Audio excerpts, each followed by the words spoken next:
아무런 질문할 것도 없고 궁금한 것도 없습니다. 이렇게 하시는 것은 참 마음이 헐떡거리지 않고 안정됐다라는 그런 표현으로 듣고 거기까지 참 다행이다 이렇게 생각을 해봅니다. 근데 질문한 것이 없다는 것과 지금 마음이 평화와 행복감이 있다는 것은 좀 틀립니다. 아직 질문할 거리는 없어도 마음이 행복감과 평화로 꽉 차 있지는 않는 것 같아요. 그리고 지금 말씀을 들어보니까 9년 전에 이혼하셨고 내 주위에는 의지할 곳은 아무것도 없고 지금 하늘나라로 가고 싶다라고 그러셨던가요, 어머니? 이것은 세상을 상당히 비관하고 있고요. 말씀으로는 부처님 시봉하시겠다라고는 하지만은 그 밑바닥에는 세상 모든 곳에서 다 버림받고 자포자기하는 그런 시봉하는 심정이 아니라 시봉에 역행하는 외래 세상을 포기하는 그런 심경으로 제가 들립니다. 근데 이 공부의 특성을 한번 좀 말씀드리도록 하겠습니다. 이 공부는 완전히 무에서 유를 창조하는 그런 공부더라고요. 제가 아주 수도장에서 나와서 아주 백수 생활을 좀 한 적이 있습니다. 그러다가 이제 어쩌다 된 것이 이제 식당이었는데, 식당은 해볼 생각도 한 적이 있었던 것도 아니고 참 어떻게 하게 돼서 한 것뿐이었습니다. 아주 굉장히 싫은 마음이지만 안 할 수 없어서 했습니다. 그러니까 마음속에서 늘 즐겁지가 않았죠. 즐겁지는 않았지만은 또 어떻게 살아야 되니까 이것을 살려야 되는데 즐겁지 않은 마음으로 또 이것을 살려야 되겠다는 마음으로 안 할 수 없는 노력을 했는데 그런 마지못해서 하는 노력은 결국 식당을 발전을 시킬 수가 없었습니다. 금강경은 아무리 많이 읽었어도 금강경 참 많이 읽었거든요. 그럼에도 불구하고 정말 소원이 이루어지라고 하고 굉장히 간절히 빌었습니다. 간절히 빌었지만은 식당이 조금 나아질 기미를 보이지 않았습니다. 근데 지금은 알겠어요. 왜냐하면 마지못해서 싫어서 안 할 수가 없어서 울며 겨자 먹기로 한 기도가 성공을 이룰 수 없었다는 겁니다. 지금 기도를 하시려면은 그때 선생님이 그러세요. 네가 식당을 성공하려면 어떻게 해야 되느냐. 조건 없는 환희심을 만들어야 된다라는 겁니다. 장사가 안 되는데 어떻게 환희심이 납니까? 되게 어때요? 우리가 여기 장사해 보신 경험이 있으신 분들은 장사가 좀 되는 듯하면 기분이 굉장히 좋아요. 이게 내일 모레면 내가 이제 부자가 될 거다, 재벌이 될 거다, 이런 환상이 들뜹니다. 근데 어느 날부터 이제 손님이 뚝 떨어져요. 하루 이틀 떨어질 때는 괜찮지만 계속해서 떨어지고 적자가 생기고 이렇게 되면은 재벌이 될 것 같은 그런 환상은 어디나 다 사라지고, 그리고 굉장히 아유 이제 망하는구나, 이렇게 아주 이 마음이 굉장히 변덕스럽더라고요. 근데 우리 선생님께서 환희심이 나야 성공한다라는 것은 그런 역경에 있을 때라도 흔들리지 않는 환희심이라는 게 아마 있는 모양입니다. 근데 너무 이해타산의 삶을 제가 전생부터 이해타산의 삶을 살아왔나 봐요. 복은 부처님 전에 복은 덜 짓고, 그것이 잘 될 때는 들뜨고 안 될 때는 한없이 가라앉는 이런 형태로 저를 만들었던 것 같습니다. 그럼 여기서 어떻게 보면 사업을 일으키느냐?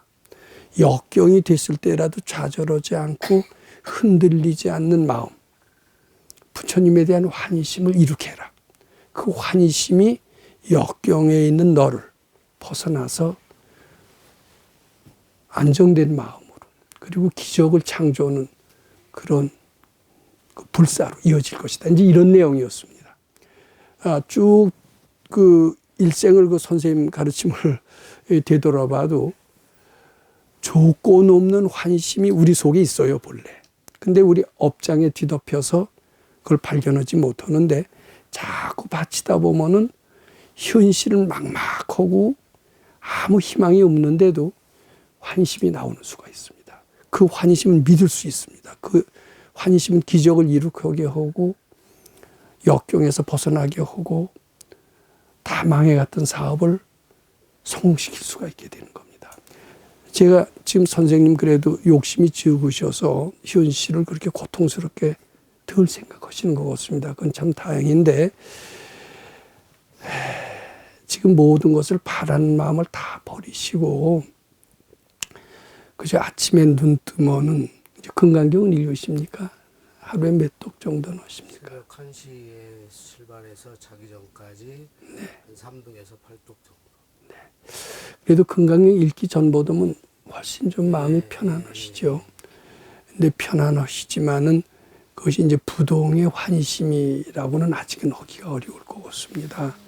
그래서 아침에 눈 뜨면 부처님 시봉 잘하길 바론, 부처님 전에 복 많이 지길 바론 자고 오시고, 낮에도 계속해서 올라오는 생각을 부처님께 바치시면서 늘 나는 부처님 시봉하는 사람이다, 부처님께 함께하는 삶을 사는 사람이다, 이런 생각을 자꾸 자기 자신한테 주입을 시켜서 밑으로 거세요. 자꾸 그렇게 아마 100일이라도 정성껏 잘 하신다면은 상당히 마음이 더 안정이 되실 겁니다. 그리고 거기서 어떤 즐거운 마음이 생겨요. 즐거운 마음은 선생님의 운명을 바뀌시게 할 수 있을 것 같습니다. 그리고 지금 이루는 소원도 그런 즐거운 마음이, 환희심이 원동력이 돼서 지금 바라고자 하는 거 있잖아요. 하루에 1,000원에 1,000배를 부처님한테 공양할 수 있게 되기를 바라는 그 소원도 그 즐거운 마음이나 환희심이 이룩하게 한다, 이렇게 보시면 됩니다. 보충 질문하셔도 좋습니다. 아닙니다. 이게 어떻게 쓰든지 다 절망스러워도 좋아요. 자꾸 절망스러울 때도 흔들리시지 말고 부처님 시봉 잘하길 바라놓으셔서 절망에도 흔들리지 않는 마음을 우선 유지해야 되고, 유지하다 보면 환희심이 나올 수가 있습니다. 이 환희심은 반드시 무에서 유를 창조합니다. 이것이 우리 공부의 특징입니다. 세상의 위대한 CEO들은 종종 무에서 유를 창조해서 나는 기적을 이루고 큰 일을 성취했다라고 회고록을 씁니다. 근데 어떻게 해서 무에서 유를 창조하는지 그 방법론을 일러주는 CEO는 전 본 적이 없습니다.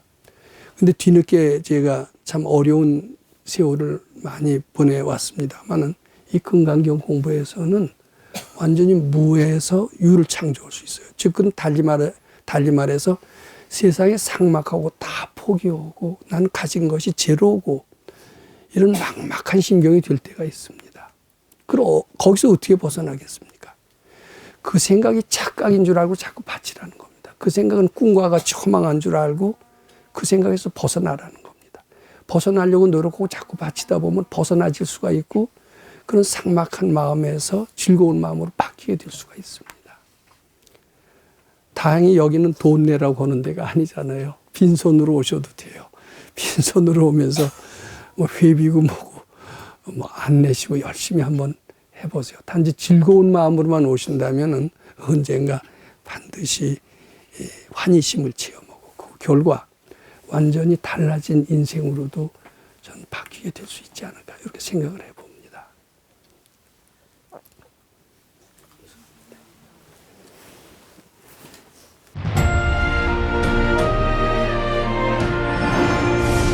금강경 가르침을 통해 올바른 인재 양성 교육과 각종 사회 문제에 대한 해법을 현대인들에게 제시하고 있는 바른법연구원 김원수 법사가 금강경 독송 및 수행을 통해 얻은 일체 유심조, 공, 불이, 구족의 진리로 역경과 난제를 실제 해결하는 체험을 통한 설법집 우리는 늘 바라는 대로 이루고 있다를 출간했습니다.